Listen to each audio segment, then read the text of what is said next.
The invisible man of the street's people passed by him every day, hundreds of them, perhaps thousands over the years, with their hot coffees in their hands, staring at their cell phone screens, rushing to work.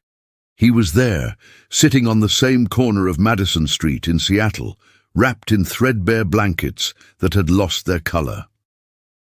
William Harper was 73 years old when he died. He died as he lived for the last 15 years of his life, alone, invisible, one among so many that big cities produce and forget. No one would have guessed that this man with a long beard and torn clothes was keeping a secret that would completely change the way everyone around him saw him. But this would only be discovered later, when there was no more time for questions, when there was no longer any way to understand why William chose to live that way. William's story doesn't begin on the streets. It begins decades earlier, in a red brick house in Portland, Oregon, where the smell of apple pie filled the kitchen on Sundays, where there was children's laughter echoing through the corridors, where there was a whole life full of hopes and plans like we all have. But life has its own plans, and they don't always match ours. William Harper was not born to be a beggar. He was an accountant, had a small firm that served local merchants, was known for his honesty and the easy smile he offered everyone. He married young Linda, a music teacher with honey-colored eyes that made him forget everything when she looked at him. They had a daughter, Madeline, who grew up with piano scores and math books scattered around the room. Life was simple, but it was good. It was the kind of life you don't realize the value of until it's gone. And she went. Linda died in a car accident when Madeline was just 16 years old.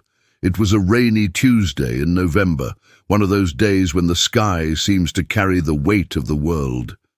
William was never the same after that day. Something inside him broke in a way that no medicine, no therapy, no words of comfort could fix. He continued working, continued being a father, continued existing, but it was as if a part of him had gone with Linda on that wet road. Madeline grew up, went to college, met someone, got married. And little by little, without realizing it, she and her father grew apart. Not out of anger, not out of hurt, but out of that silent distance that sometimes grows between people when pain is not shared, when each person chooses to suffer alone. William sold the red brick house, sold the firm, sold almost everything, and one day it just disappeared. Madeline searched, called hospitals, police stations, shelters, but it was as if the father had dissolved into thin air. She never imagined he had chosen the streets, that he had chosen to become invisible. Years later, on a cold January morning, Annie, a volunteer at the Alyssa Haven shelter, found William lying in his usual corner. He didn't wake up. The body was cold, the eyes closed, an almost peaceful expression on the wrinkled face. Beside him, an old backpack and a time-worn leather briefcase. When they opened that folder, they found something no one expected. Bank documents, real estate deeds, proof of investment. William Harper, the Madison Street beggar, had a fortune of over $3 million, and no one knew why. Subscribe to the channel and activate the bell so you do not miss the next stories that will touch your heart. The days that repeat themselves. William always woke up before sunrise. Not because he needed to, but because his body no longer knew how to sleep like before, that deep, peaceful sleep that we have when we feel safe. He carefully rolled up his blankets, folded the cardboard he used as insulation from the cold floor, and stored everything in a sheltered corner near the service entrance of an old building. The building owner, Mr. Chen, never bothered him. Sometimes I would even leave a hot coffee outside the bakery next door without saying anything, just a silent nod of acknowledgement. William walked to the park 3 blocks away.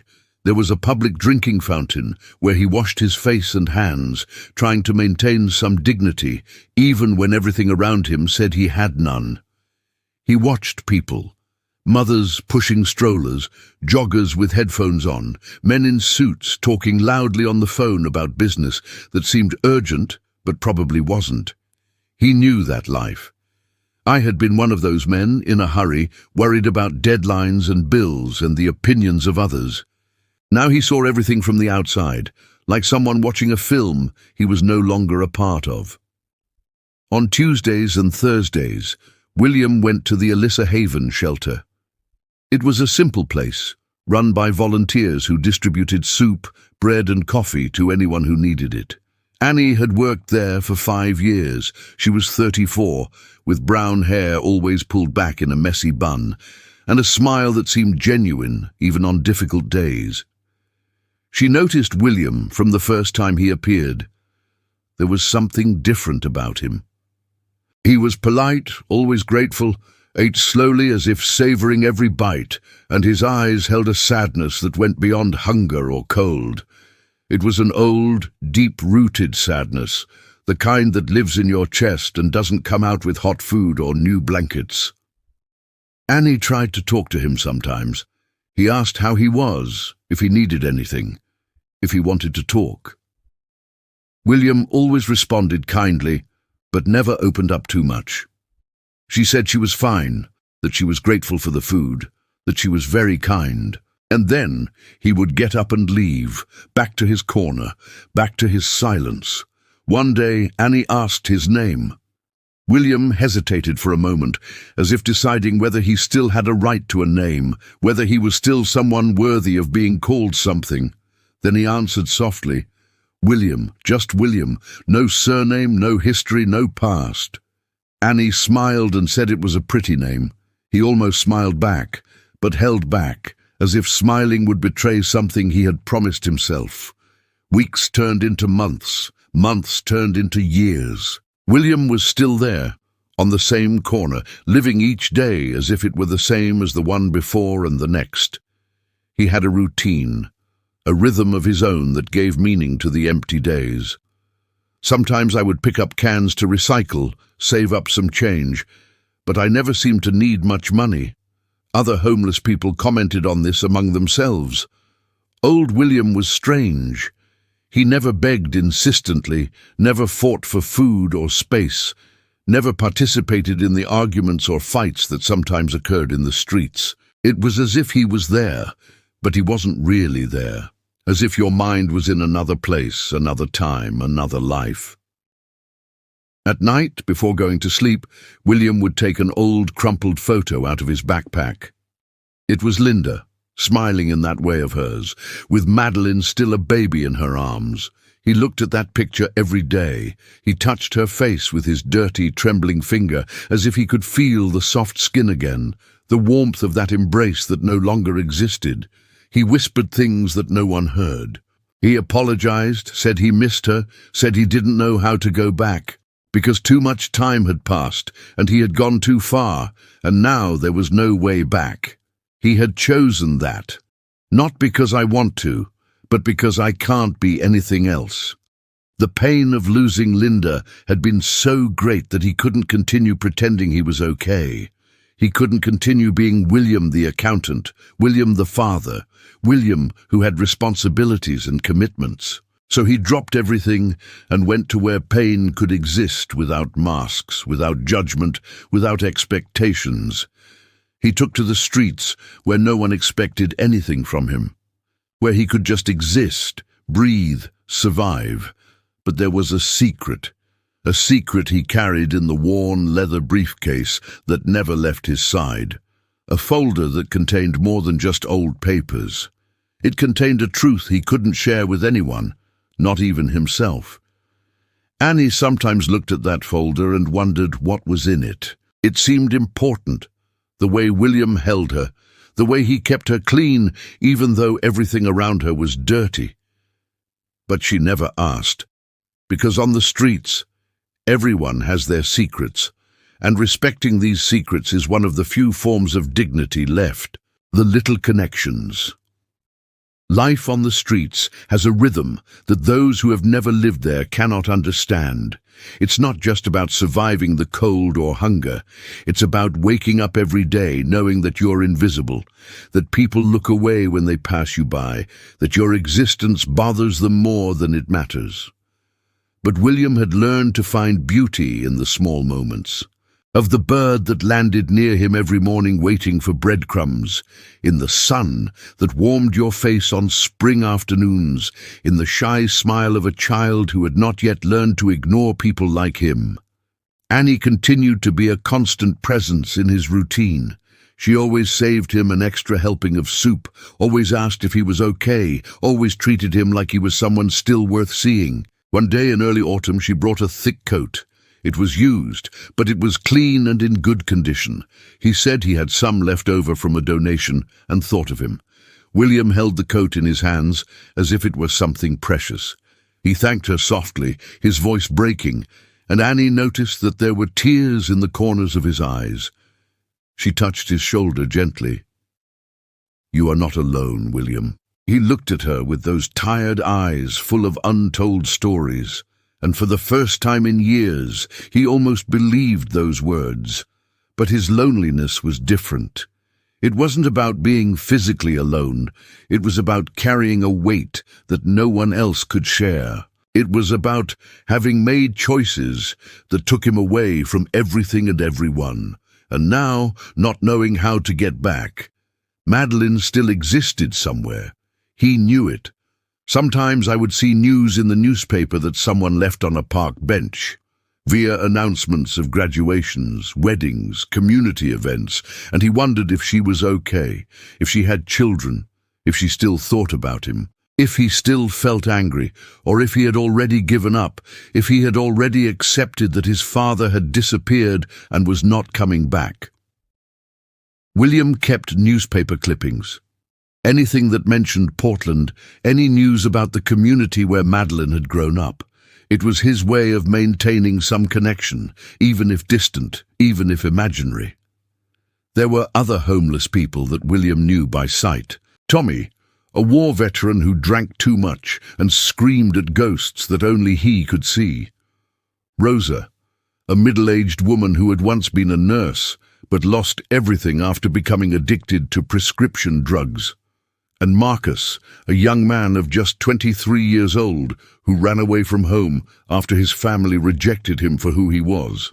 They weren't exactly friends, but there was a silent complicity between them, a look of recognition, a nod, a warning when the police were on patrol, each one in their own pain, but all together in invisibility. William helped when he could.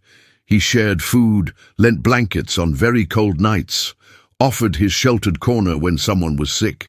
He didn't have much, but what little he had, he shared. Marcus was especially grateful to him. The boy had run away from a religious family that didn't accept him, liking other men. He arrived in Seattle with nothing but a backpack and a broken heart. William took him in, taught him how to survive on the streets, where to get food, which places were safe, which people to avoid. One night Marcus asked William why he was there. "You don't look like the others," said Marcus. "You speak differently, you act differently, you have that folder that seems important. Why are you here?" William was silent for a long time. He looked up at the dark sky, at the stars that were barely visible because of the city lights, and then he answered something that even he wasn't sure was true. "Because I don't know how to be anywhere else." Marcus didn't ask anything else. He just nodded, understanding that some stories are too heavy to tell. Annie began to notice subtle changes in William. He seemed more tired, coughed frequently, and sometimes held his chest as if in pain. She suggested that he go to the health center, get a checkup, and take care of himself. He smiled in that sad way of his and said he was fine. But it wasn't. His body was beginning to take its toll from years of living outdoors, from poor nutrition, from the constant stress of not having a safe place to rest. But William was not afraid of death. In fact, sometimes I thought it would be a relief, an end to the pain he carried, to the guilt that consumed him, to the loneliness that never ended. What he feared was dying without anyone knowing the truth. Unbeknownst to Madeleine, he had never stopped loving her, without her knowing that everything he had done, however wrong it was, had been his twisted way of protecting her from her own pain. On a particularly cold winter day, Annie brought hot chocolate to everyone in the shelter. It was a simple thing, but it brought smiles to faces that hadn't smiled in a long time. William held the styrofoam cup with both hands, feeling the heat rush through his cold palms. Annie sat down beside him. "Do you have a family, William?" The question took him by surprise. He looked at her into those kind eyes that genuinely wanted to know, genuinely wanted to care. And for the first time in 15 years, he answered the truth. "I have a daughter, Madeleine." Annie waited, giving him room to continue. "I disappointed her. She deserved a better father." Annie shook her head slowly. "I'm sure she just wanted to have you." William felt a tightness in his chest. Because Annie was right. Madeleine had never asked for a perfect father. She had only asked him to stay. And he was gone. That night, alone on his corner, William opened the leather briefcase. He took out the documents he had kept there for so long. Bank accounts he had never touched. Investments that continued to grow on their own. Properties he had bought years ago and never sold. Everything there added up to millions. And all of that was for her. It had always been for Madeleine. He just didn't know how to give it. He didn't know how to show up after so long and say that, despite everything, he had never stopped caring for her, even from afar, even in the wrong way. He took out an old pen and a piece of paper. He started writing. The weight of silence. The letter was kept in the folder for weeks. William wrote and rewrote it, trying to find the right words, the words that could explain years of absence, years of silence. But there are no right words for it. There is no way to say that you left someone you loved because the pain was too great to stay. So the letter remained incomplete, full of scratches and amendments, a reflection of the confusion that lived inside him.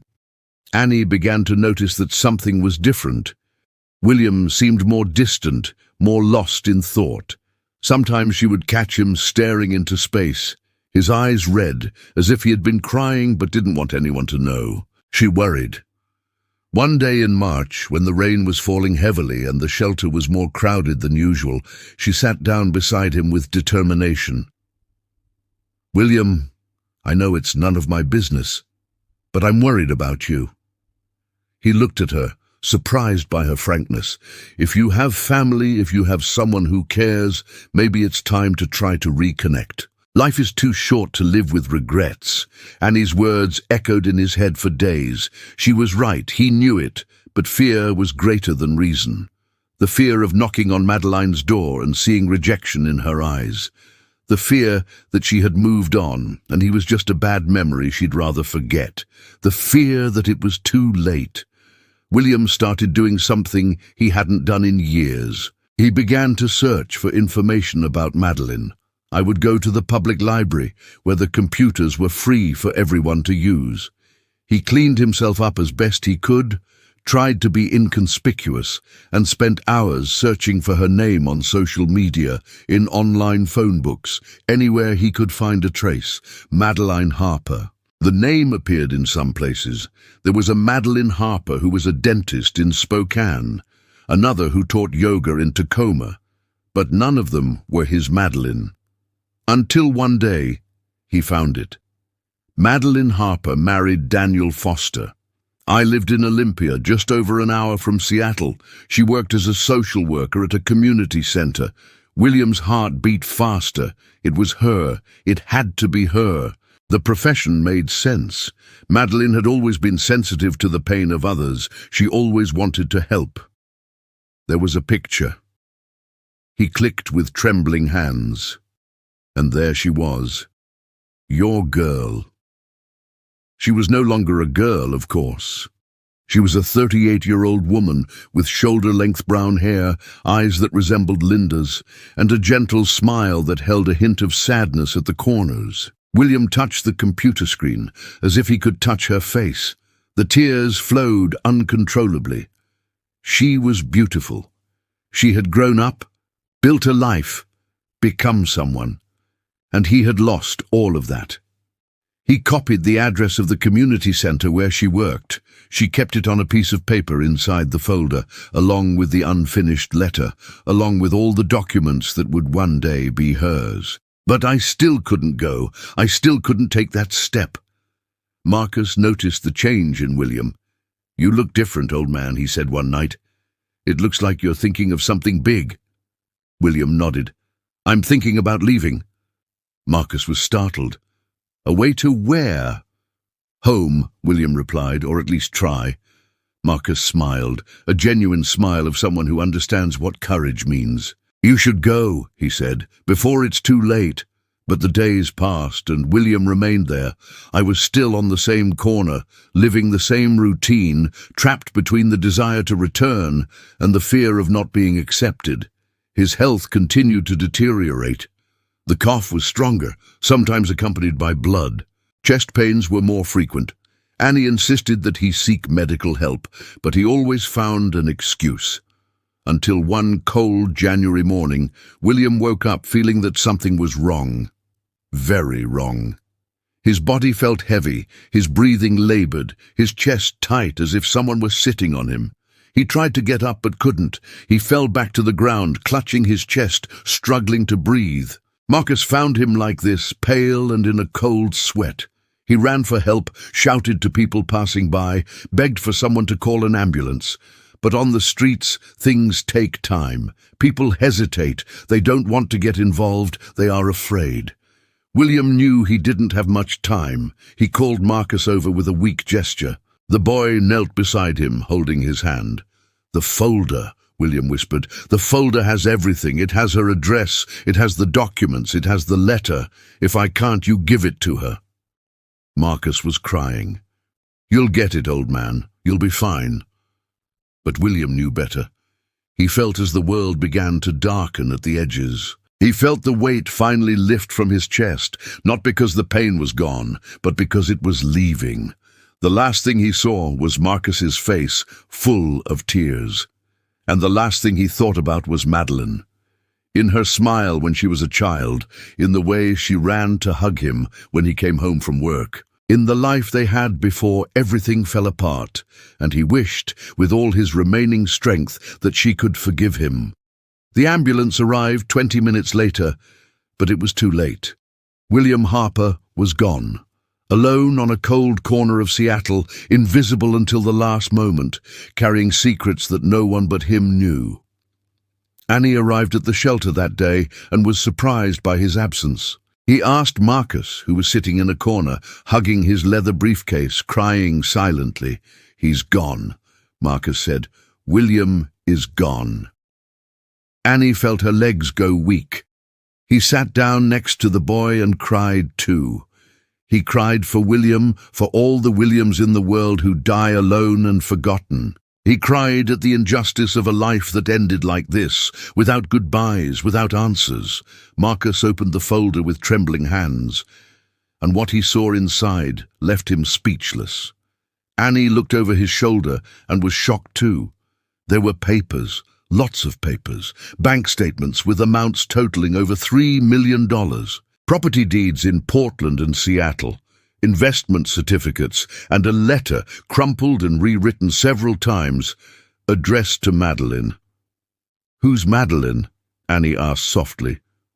"It's his daughter," Marcus replied, "and I think she needs to know that." The unexpected call.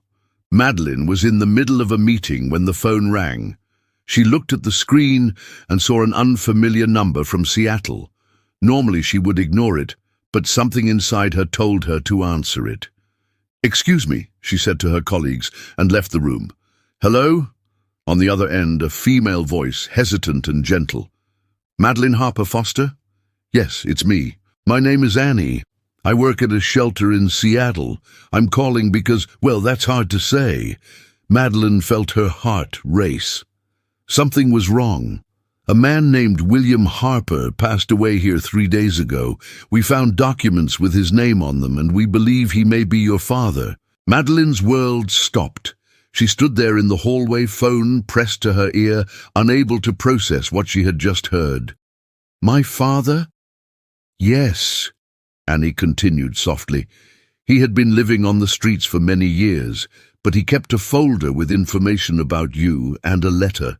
We believe he wanted to find her, but never had the courage." Madeline felt the tears come before she even fully understood. "Is he dead?" "Yes, I'm sorry, it was the heart. It was fast." Madeline leaned against the wall, her legs shaking. 15 years. 15 years of searching, wondering, imagining if he was alive or dead, if he had left because he didn't love her, or because he was sick, or because she had done something wrong. And now I found out like this, in a call from a stranger. Too late for questions, too late for answers, too late for everything. He left something," Annie said hesitantly. "A folder with important documents and a letter for you. We think you should come and get them." Madeline could barely respond. I'll go tomorrow." She hung up the phone and slid down the wall until she was sitting on the cold hallway floor. And he cried. He cried for the 16-year-old girl who lost her mother and then her father. He cried for the 38-year-old woman who never stopped wondering what she had done wrong. She cried for the man who was once her hero and then became just a painful memory. That night, Madeline barely slept. She told everything to Daniel, her husband, who hugged her tightly and said they would go to Seattle together. But she knew this was something she needed to do alone. It was between her and the ghost of the father she had never been able to bury. The next morning, Madeline hit the road for Seattle. The hour-long trip seemed to take forever. She thought of everything. In the afternoons when they played in the garden, on the nights he helped her with her math homework, the day his mother died and he hugged her saying that they would be okay, that they would get through it together. But they didn't turn out well, and they didn't overcome it together. He closed himself off, withdrew, and one day he just wasn't there anymore. She had been searching for years. He called all the hospitals, all the shelters, and filed a missing person report. But it was as if he had evaporated. Now she knew.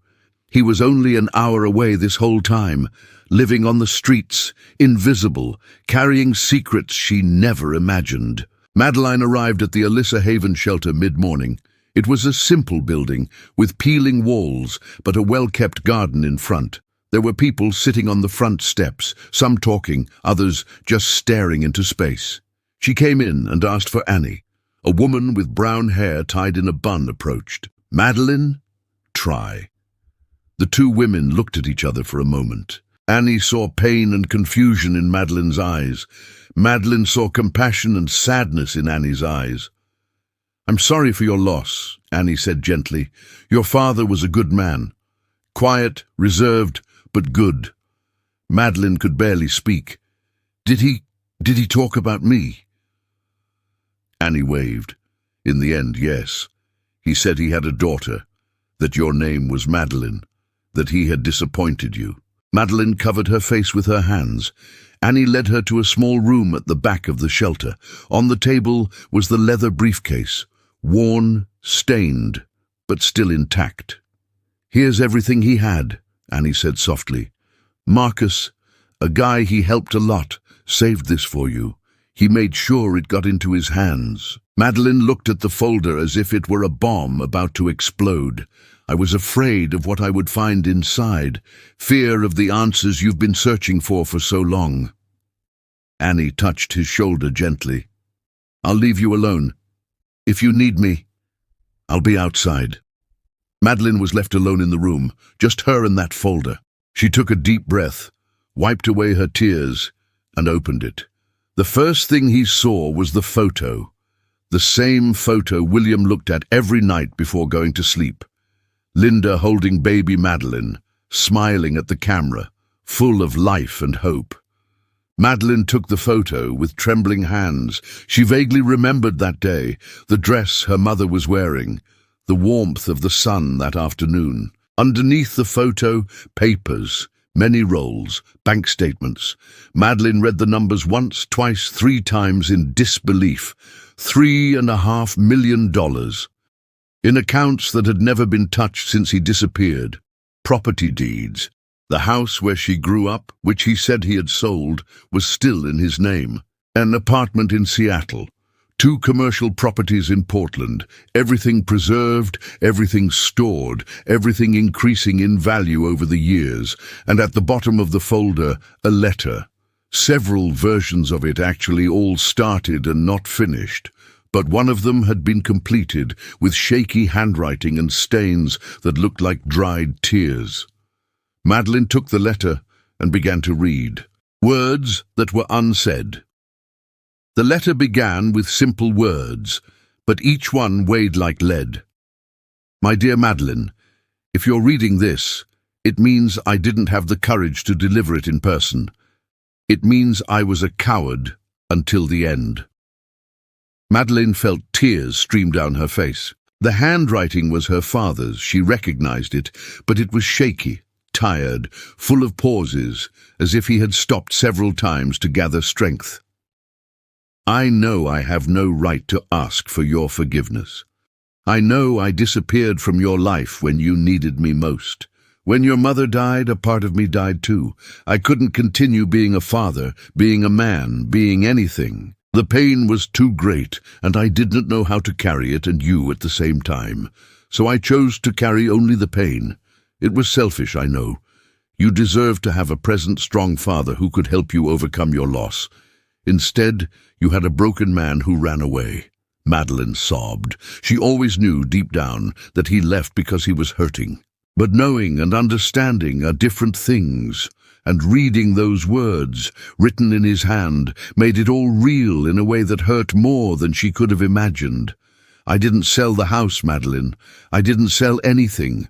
Everything I built with your mother, everything we saved, everything we dreamed of leaving for you, is saved. I lived on the streets all these years, but I never touched the money, because it wasn't mine. It was ours, yours and mine, but mostly yours. It was the future your mother wanted to give you, and I had no right to take that away from you just because I was lost. Madeline stopped reading for a moment, trying to process. He had lived like a beggar, suffering cold and hunger while having millions saved. It didn't make sense, or it made perfect sense in the world, in a twisted and tragic way. I saw you, Madeline. A few months ago I found out where you live, where you work. I went to the community center where you help people. I stood across the street, hidden, just watching. I saw you leave at the end of the day, smiling at a colleague, holding a cup of coffee, and you were so beautiful, so grown up, so much like your mother. My heart almost burst with pride and pain at the same time. Pride because you've become exactly the kind of person your mother would have been proud of. Pain because I lost all of this. I lost you growing up. I lost being by your side. Madeline covered her mouth to stifle her cries. He had been there. I had seen her, and I hadn't had the courage to cross the street. I almost went to you that day. I almost crossed the street and said hi. It's me, your father, the coward who abandoned you but never stopped loving you. But then I saw you were fine. You were smiling, you were living, you were moving forward, and I thought maybe it was better this way, that maybe you didn't need your father's ghost coming back to haunt the life you built without me. So I left. I returned to my corner, to my silence, to my choice. Madeline shook her head, crying. No, Dad, she whispered to the paper. I needed you. I always needed it. But now, writing this, I know I was wrong. Because you had the right to know that I never really abandoned you. It may seem like it. It may seem like I just gave up. But in my crooked and broken heart, I kept caring for you the only way I knew how. Saving every penny for your future. Keeping the properties that would once be yours. Looking at your picture every night before going to sleep. It wasn't much, I know. It was pathetic even. But that was all I could give. Madeline felt as if her heart was being crushed. It was love and anger at the same time. gratitude and sorrow mixed together in a way she couldn't process. "There is someone I want you to meet. Marcus, a young boy who lives on the streets. I helped him when he arrived here lost and alone. And he helped me too. He kept me company these past few months. He reminded me that there was still goodness in the world. If you can, help him. He deserves a chance. He deserves someone who believes in him." And there's Annie, the woman from the shelter. She was kind to me when no one else was. She treated me like a human being when I didn't even feel like one anymore. If you can, thank her for me. The letter was coming to an end. Madeline knew why the lines were more rushed, as if he were in a hurry to finish before he changed his mind. "Madeline, I don't expect you to forgive me. I don't expect you to understand. I just hope you know that the last thought I had in this life was about you. About the little girl who called me a hero, even when I never was. About the incredible woman you've become, even without me. I love you, my daughter. I always loved it. And I'm sorry. I'm sorry for everything. Your father forever, William." Madeline folded the letter against her chest and cried as she had not cried since she was a child. He cried for the life they never had, for the conversations that never happened, for the hugs that were wasted, for the forgiveness she would have given if he had only asked. Annie walked slowly into the room and saw Madeline in pieces. She knelt beside her and hugged her, letting her cry until she had no more tears. "He loved me," Madeline sobbed. "He always loved me, and I never knew." "He knew," Annie said gently. "Deep down he knew you knew. But he couldn't believe that he deserved her love back." Madeline wiped her face and looked at Annie with red eyes. "He spoke about you in the letter. He said you were kind to him." Annie smiled sadly. "He was easy to be kind to. There was something about him that called for caution, you know, as if carrying the weight of the world." Madeline nodded, understanding perfectly. "Can I meet Marcus?" she asked. "The boy he helped." Annie nodded. "He's out there. I've been waiting for you since I knew you were coming." The legacy of silent love. Marcus was sitting on the front steps of the shelter. He was 23 years old, but his face carried a maturity that came from having experienced things that no one should experience so young. When Madeline left, he stood up quickly, nervous. "You're Madeline," he said, more as a statement than a question. Madeline looked at him and saw something familiar in his eyes. The same sadness he saw in his own eyes when he looked in the mirror. "It's me," she replied softly. "You met my father." Marcus nodded, his eyes filling with tears. "He saved my life, literally. When I arrived here, I had nothing. I knew nothing. I was thinking about doing something really bad to myself, and William found me, helped me, taught me how to survive. It made me feel like I was still worth something." Madeline felt a tightness in her chest. "Did my father do this?" Marcus smiled through his tears. "He did this to everyone he needed. He shared food even when he had little. He gave blankets even when he was cold. He was special, you know. Even living like that, even being lost, he still had goodness inside him." Madeline sat next to Marcus on the steps. "Did he talk about me?" Marcus looked at her kindly. Every day, he looked at a picture of himself every night before going to sleep. He said her name softly, as if it were a prayer. "I once asked him why he didn't look for you. He said he was afraid you had moved on, that you were better off without him, that appearing again would be selfish." Madeline shook her head, the tears coming back. "I never moved on. A part of me has always been looking for him."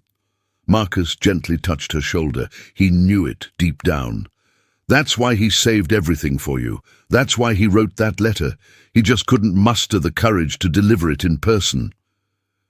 The two were silent for a moment, sharing the pain of having loved William Harper, each in their own way.